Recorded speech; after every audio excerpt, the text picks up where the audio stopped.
नमस्कार. पितृपक्ष सुरू आहे.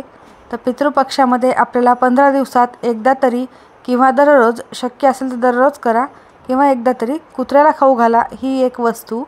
ही संधी वर्षातून फक्त एकदाच येते. पितृ भरभरून आशीर्वाद देतील. प्रखर पितृदोष नष्ट होईल. आपले पितृदेवता कोणत्या ना कोणत्या रूपात आपल्याकडे येत असतात. त्यामुळे तुम्ही हे काम आवर्जून करावे. तर कुत्र्याला काय खाऊ घालायचे आहे आणि कोणत्या वेळेत खाऊ घालायचे आहे, संपूर्ण माहिती आपण याच व्हिडिओमध्ये बघणार आहोत. त्यामुळे व्हिडिओ स्किप न करता शेवटपर्यंत बघा. माहिती आवडल्यास नक्की लाईक करा, शेअर करा आणि सबस्क्राईब नक्की करा. बेल आयकॉनला आवर्जून प्रेस करा, ज्यामुळे अशाच प्रकारचे नवनवीन व्हिडिओ तुम्हाला सर्वात लवकर बघायला मिळतील. आणि कमेंटमध्ये ओम श्री पितृदेवताय नमः लिहायला विसरू नका. यामुळे पितृदेवतांचे आशीर्वाद प्राप्त होतील. आपल्या हिंदू धर्मामध्ये पितृपक्षाचं अत्यंत महत्त्व आहे. पितृपक्षाला श्राद्ध पक्ष असे देखील म्हटले जाते. भाद्रपद महिन्याच्या शुक्ल पक्षाच्या पौर्णिमेपासून याची सुरुवात होत असते आणि सर्व पितृ अमावस्येला समाप्त होत असते. या पितृपक्ष हा पूर्वजांचा सन्मान करण्याचा पवित्र काळ मानला जातो. या काळामध्ये अन्नदान करण्याला देखील विशेष महत्त्व आहे. त्यासोबतच तर्पण करण्याला देखील अत्यंत महत्त्वाचे मानले जाते. असे केल्याने त्यांना मोक्ष मिळतो अशी श्रद्धा आहे. पितृपक्षात श्राद्ध केल्याने पितरांचे ऋण फेडले जाते आणि पितृदोषातून देखील मुक्ती मिळत असते. या दिवशी अत्यंत प्रभावी उपाय करणे देखील अत्यंत महत्त्वाचे आहे. 7 पिढ्यांचा प्रखर पितृदोष देखील नष्ट होणार आहे. तुमच्या आयुष्यात दररोज तुम्हाला नवीन एक अडचण निर्माण होत असेल किंवा तुमचे कोणतेही काम पूर्ण होत नसतील, त्याबरोबरच तुमच्या काही इच्छा पूर्ण होत नसतील, तुम्हाला प्रखर पितृदोष असेल, यामुळे घरामध्ये सतत नकारात्मकता, त्याचबरोबर सतत आजारपण निर्माण होऊ शकते, असे काही असेल, त्यासोबतच मुले सतत चिडचिड करत असतील किंवा नवरा बायकोंमध्ये सतत वाद होत असतील, तर अशा प्रकारच्या अनेक समस्या दूर होण्यासाठी तुम्हाला हा उपाय करणे अत्यंत महत्त्वाचे आहे. हा उपाय केल्याने सर्व नकारात्मकता दूर होते. हे पितृपक्षाचे 15 दिवस अत्यंत महत्त्वाचे असल्यामुळे तुम्ही हा उपाय आवर्जून करा आणि या 15 दिवसात केल्यामुळेच तुम्हाला तुमच्या आयुष्यातील सर्व नकारात्मकता दूर करण्यास आणि निश्चितच चांगले फळ प्राप्ती होण्यास कोणीही थांबवणार नाही. त्यामुळे तुम्ही हा उपाय आवर्जून करा. पितृपक्षाच्या या काळामध्ये श्राद्ध, तर्पण, पिंडदान केले जाते. त्याबरोबरच या दिवसात पक्ष्यांना तुम्ही धान्य टाकावे, गाईला चारा द्यावा. आपले पितृदेवता कोणत्याही पक्ष्यांच्या रूपामध्ये येऊन खाऊन जातात असे देखील सांगण्यात आलेले आहे. अन्नदान आवर्जून करावे. या दिवसामध्ये अन्नदान केल्याने तुमच्या सर्व समस्या दूर होतील. गरीब गरजू व्यक्तींना तुमच्या क्षमतेनुसार काहीतरी दान आवर्जून करा. पितृपक्ष काळ अत्यंत महत्त्वाचा मानला जातो. तर पितृपक्षाच्या या काळामध्ये पूर्वजांची आठवण काढून त्यांची पूजा करणे, तर्पण करणे अत्यंत महत्त्वाचे आहे. यामुळे पितृदेवता प्रसन्न होतात. जे व्यक्ती श्राद्ध कर्म करतात त्यांना पितृदोषापासून मुक्ती मिळते आणि त्यांच्या पूर्वजांना जन्ममृत्यूच्या चक्रातून मुक्ती मिळते आणि मोक्ष प्राप्त होतो अशी देखील मान्यता आहे. गायी, कावळे, कुत्रे आणि मुंग्यांना अन्न देणे अत्यंत लाभदायक मानलं जातं. या काळात तुमच्या घरी श्राद्ध आहे, ज्या दिवशी आहे त्या दिवशी तुम्ही ब्रह्मचर्य पाळावे. या दिवसांमध्ये पवित्र नद्यांवर स्नान करण्याला देखील विशेष महत्त्व आहे. पितृपक्षात कांदा, लसूण आणि तामसिक पदार्थ सेवन करू नये. पितृपक्षात केस कापणं, नख कापणं आणि दाढी करणं हे देखील टाळावं. या काळामध्ये सोने चांदी खरेदी करणं देखील अशुभ मानलं जातं. पितृपक्ष किंवा श्राद्ध पक्षाच्या काळात नवीन घरात प्रवेश करणे देखील अशुभ मानले जाते. तर या गोष्टी आवर्जून टाळाव्या.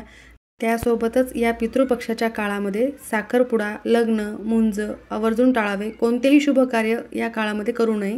21 सप्टेंबरला सर्व पितृ अमावस्या आहे.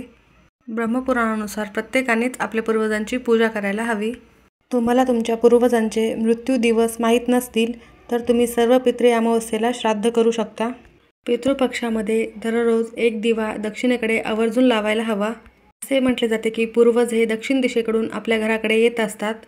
धार्मिकदृष्ट्या आपले पितृ सुखी असतील तर आपल्या जीवनामध्ये देखील सुख समृद्धी येत असते. पण पितृदेवता आपल्यावर नाराज असतील तर आपल्याला अनेक अडचणींना सामना करावा लागतो. पितृपक्षामध्ये तुम्ही जितकी जास्तीत जास्त सेवा कराल तितके तुम्हाला फलदायी ठरेल. पितृदेवतांचे आशीर्वाद प्राप्त होतील. तर त्यामधलीच एक सेवा म्हणजे कुत्र्याला आपल्याला या दिवसात ही एक वस्तू खाऊ घालायची आहे. यामुळं आपले पितृ आपल्यावर प्रसन्न होतात आणि आपल्याला भरभरून आशीर्वाद देतात. यामुळे आपल्या आयुष्यातील सर्व पितृदोष नष्ट होतो व आपली भरभरून प्रगती होत असते. पितृपक्षात सर्व पितृदेवता हे पृथ्वीवर येत असतात आणि त्यांना त्यांच्या वंशजांनी श्राद्ध पक्ष करावं अशी अपेक्षा असते. असे केल्याने पितृदेवता संतुष्ट होतात आणि आशीर्वाद देऊन परत जातात. परंतु जे लोक पितृदेवतांना संतुष्ट करत नाहीत तेव्हा पितृदेव त्यांच्यावर नाराज होतात आणि त्यांना अनेक अडचणींचा सामना करावा लागत असतो. ज्योतिषशास्त्रानुसार आयुष्यात विविध प्रकारचे दोष आहेत. त्यापैकी एक दोष म्हणजे पितृदोष. जे लोक त्यांच्या पितृंचे श्राद्ध पक्ष करत नाहीत त्यांच्या कुंडलीमध्ये हा पितृदोष निर्माण होत असतो. पितृपक्षाच्या या काळामध्ये आपल्या पूर्वजांसाठी आपण श्राद्ध पक्ष तर्पण केलं तर आणि पिंडदान केले तर आपल्याला याचा सकारात्मक परिणाम आपल्या आयुष्यात झालेला दिसतो.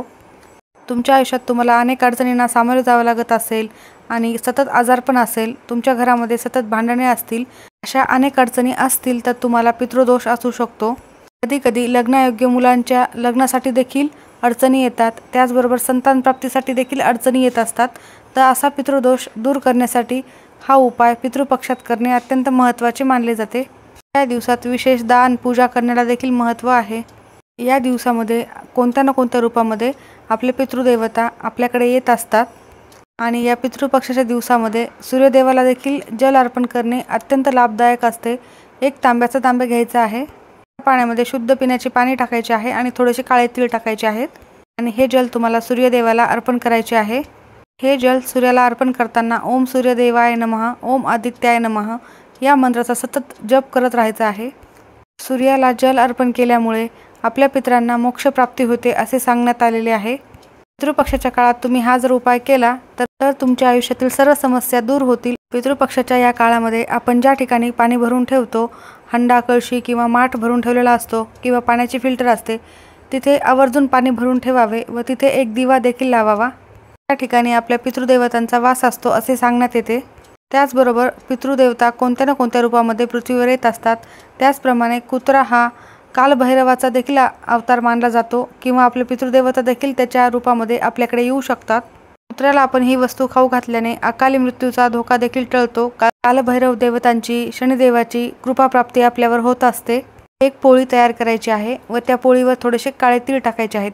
काळे तीळ हे पितृदेवतांना समर्पित असते. त्या पोळीला थोडेसे मोहरीचे तेल लावायचे आहे, एक बोटभरच लावायचे आहे. त्यानंतर एक गुळाचा खडा त्या पोळीवर ठेवायचा आहे. ही पोळी आवर्जून कुत्र्याला खायला द्यावी. जर तुम्हाला काळ्या रंगाचा कुत्रा दिसला तर त्याला आवर्जून खायला द्यावी. जर काळ्या रंगाचा नसेल तर इतर कोणत्याही कुत्र्याला दिली तरीही चालेल. असे केल्याने आपल्या पितृदेवतांच्या आत्म्याला शांती मिळते आणि आपल्या आयुष्यातील सर्व अडीअडचणी दूर होतात. जर तुम्हाला तुमच्या पितृदेवतांचं नाव माहीत असेल तर नाव घ्या. नाव माहीत नसेल तर ओम पितृदेवताय नमः असे म्हणत पितृदेवतांची सेवा करा. या प्रकारे सेवा केल्याने पितृदोष दूर होतो. या 15 दिवसामध्ये दररोज तुम्हाला कुत्र्याची सेवा करायला हवी, पण शक्य नसल्यास तुम्ही एक दिवस तरी आवर्जून या 15 दिवसामध्ये करावे. पितृदेवता तृप्त होतात आणि तुमचे आयुष्य सुखाचे होते. माहिती आवडली असेल तर लाईक करा. सर्वांचे खूप खूप धन्यवाद.